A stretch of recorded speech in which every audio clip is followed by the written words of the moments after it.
Bonjour et bienvenue dans nos perspectives financières d'aujourd'hui. Rejoignez-nous aujourd'hui pour notre analyse du monde financier, des derniers événements, des dernières informations sur les marchés. Thomas va nous aider aujourd'hui depuis la salle des marchés.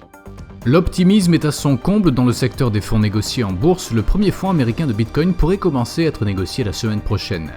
Les actions américaines sont reparties à la hausse après la publication des résultats des banques, ce qui a stimulé l'appétit des investisseurs pour le risque. Le gouvernement britannique prévoit d'augmenter les livraisons dans tout le pays en modifiant les règles relatives aux droits commerciaux des entreprises. Le cours de l'action Amazon est resté largement inchangé lors de la dernière session, l'indicateur ROC donne un signal baissier.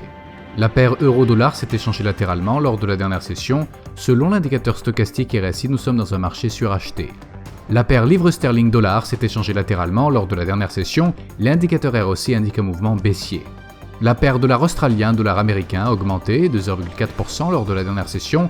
Selon l'indicateur Williams, nous sommes dans un marché suracheté. Les positions nettes NC de la CFTC pour le Japon seront publiées à 19h30 GMT, l'indice de l'industrie tertiaire au Japon à 4h30 GMT, le PIB de la Finlande à 5h GMT, l'indice du sentiment des consommateurs de Michigan aux États-Unis sera publié à 14h GMT, les positions nettes NC de la CFTC pour la Grande-Bretagne à 19h30 GMT, les ventes au détail aux États-Unis à 12h30 GMT.